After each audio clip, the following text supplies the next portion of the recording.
a number of other ways that they could crack down on illegal sales. So, the government knows what to do.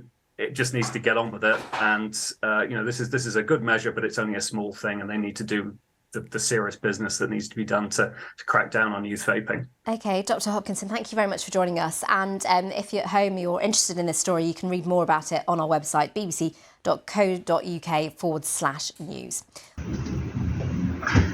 Hey, buddy, come. I've heard everywhere that tobacco is so harmful for our health, but do you know why? Okay. That's for something called nicotine. Okay, but what is nicotine? Nicotine is a chemical organic compound, more specifically an alkaloid. Alkaloid? What is that? Yes, alkaloids are nitrogenous compounds found in vegetables. It serves as natural stimulant. One thing of nicotine is that nicotine was named by Jean Nicot in 1516. Later, he found that the chemical formula was C10H40N2. Okay, the nicotine is agonist, but what is that? Agonist means that it binds to a receptor and activates it to simulate the real substance. Oh, buddy, your explanation is interesting, but the nicotine, it isn't only found in tobacco. Well, I mean, yes, it is found in tobacco in big quantities, but it also can be found in vegetables in low quantities, like for example, it can be found in cucumber and potato.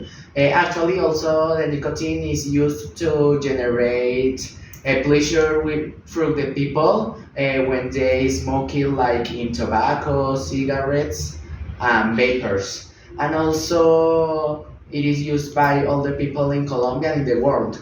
But here the real question is, how does the nicotine affect our body and basically our nervous system? Okay, let me explain this part. Let's start from the beginning. First, when you inhale tobacco, the nicotine enters to your body through the respiratory system. When it gets to the lungs, it is distributed in all the body through the bloodstream. When it reaches to the brain in around 10 seconds, thanks to its similarity in polarity and size with the acetylcholine. Acetylcholine? Yes, the acetylcholine is a neurotransmitter in charge of different functions, like cognitive functions, muscle contraction, and the mood. So the acetylcholine has two possible receptors, the muscarinic receptor and the nicotinic receptor. So the nicotine binds to the nicotinic receptor. That way it opens a flow channel where sodium and calcium ions can enter, and an action potential is sent through the axon. So it can release dopamine in high quantities. Martinez, I am understanding you, but I don't understand. What is dopamine?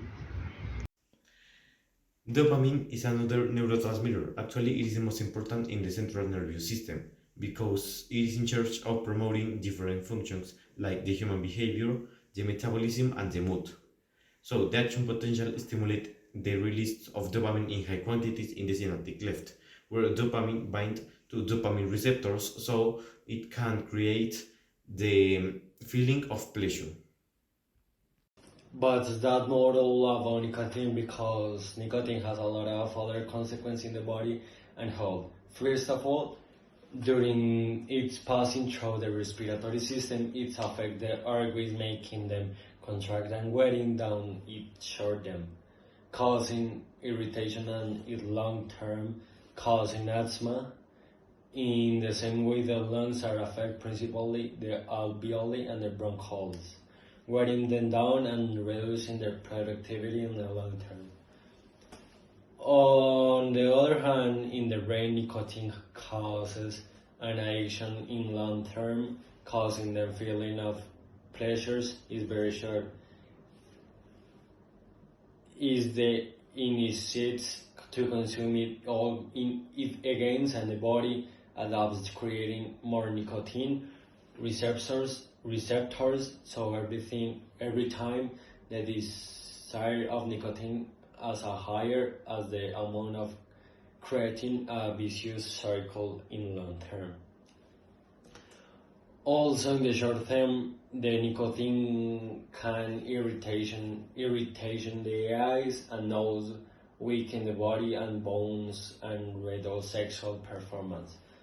But in the long term, it causes cancer, DNA mutation, infertility, cause consequence to cognitive skills like memory, learning capacity, or emotional controlling, and increase the probability of having dementia, and in addictions to the effects already mentioned.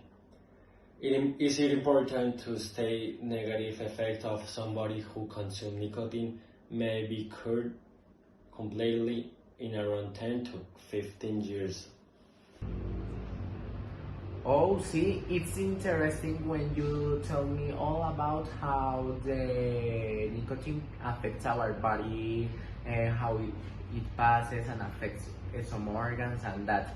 But if we think the statistics of nicotine, how it has affected Colombia and the world, we have that the 33.3% of the people in Colombia between 12 and 65 years old have consumed nicotine at least one time on their lives. Also, if we think it globally, we have that there are 1,300 million of people that have consumed the nicotine and tobacco and that. But more than the 80% of that people have smoked the nicotine. And also, these statistics have caused some consequences in the people of Colombia and globally. Well, in Colombia, we have that 17,000 of people have died because of the nicotine, and also globally, we have that 8 million of people per year approximately have died because of nicotine. The same words as Colombia. And when I told you 17,000 of people did because of the nicotine is per year. Oh man, that's a lot of people talking. So what we conclude about this? Well, in conclusion, people need to stop smoking or using things that has nicotine, such as vapors and cigarettes, because this cause and affect the nervous system, causing things like cancer. Also, that these people that consumes instantly feel a very good pleasure, but when they keep consuming and consuming, they will suffer more and more, and it will be more and more dangerous for their body. Okay, and I'm so accorded to your contributions to make our conclusion. Finally, to complete it, I want to add that to prevent the nicotine, the government must be so focused on the people who are smoking, make some tests of nicotine if the cigarettes have it or something like that. Also, the government must make a law to decrease the sales of tobacco, cigarettes, and vapors. And this is for you guys. Here we were talking all about the nicotine, and you understood what happens if you consume it or smoke it. So this is for you. Please avoid the nicotine. You have understood a lot what could happen, so avoid it. And that's it. Thanks for your attention. We hope you like it.